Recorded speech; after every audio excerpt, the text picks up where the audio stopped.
Brilliance Audio presents One Perfect Gift by Kathleen Morgan, performed by Terry Clark Linden. Grandview, Colorado wasn't quite what she expected, though she couldn't really say exactly what she had expected. But then, after the bustling chaos of densely populated Baltimore, this bucolic hamlet situated on the rolling plains outside Colorado Springs would be a shock to anyone's senses. Well, anyone who had grown up in a big city and rarely ventured outside it.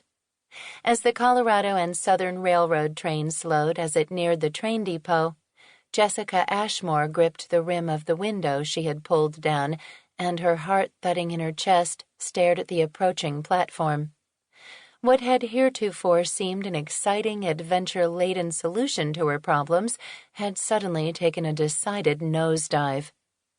Perhaps her mother-in-law had been correct in calling her a spoiled, unrealistic fool. At the very least, the unrealistic part of the accusation rose now to confirm the older woman's perpetually unkind pronouncements. A stiff, frigid breeze gusted past her, insolently shoving its way into the passenger compartment. Jessie shivered, leaned back, and tugged the window back up to close it. Winter must come early in these parts, she thought as she once again took her seat, noting the frost-shriveled grasses and snow-capped Pike's Peak in the distance. But then it was already November 1st. Thanksgiving would be upon them in but another 3.5 weeks. Thanksgiving, Christmas. Jessie only hoped this holiday season could finally be celebrated like old times. A golden-brown, succulent turkey on the table. Gifts for Emma, a Christmas tree glittering with tinsel and ornaments. With a sigh, she glanced down beside her.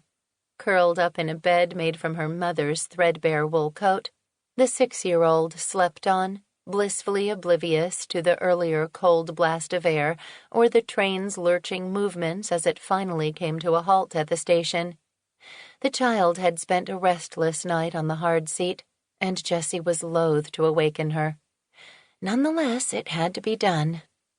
As the other passengers climbed to their feet, pulled down traveling bags, and headed off the train, Jessie bent, grasped Emma by the shoulder, and gently shook her. True to form, the girl blearily opened her bright blue eyes but an instant. Then, with a moan, she closed them and turned away, promptly falling back to sleep.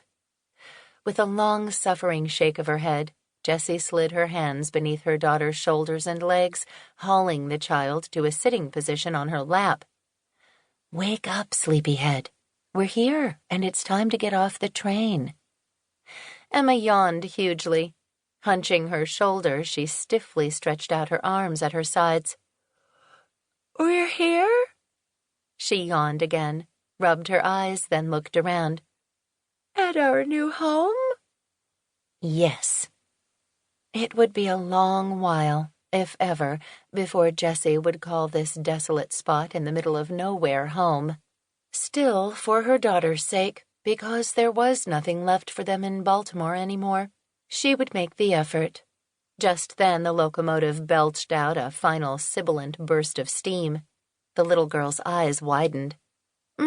Mama?" Jessie laughed. "Sounds just like a big, grumpy old dragon, doesn't it?" "I guess so," Emma replied slowly. She cocked her head then, with a resolute nod, climbed from her mother's lap and moved to stand in the now empty aisle. "Maybe we'd better get off before old Grumpy decides to fly away with us." "And carry us off to his secret lair, filled with treasure chests full of gold and jewels forever to make us his slaves?" Emma grinned. "Yeah, slaves forever." "Yes, ma'am, not yeah," Jessie automatically corrected as she stood. "Just because we are now in the Wild West is no reason to forget our manners. Remember what your grandmother always said? If you treat others with respect, you get it back in return." "Yes, ma'am," the girl said with a sigh, hanging her head.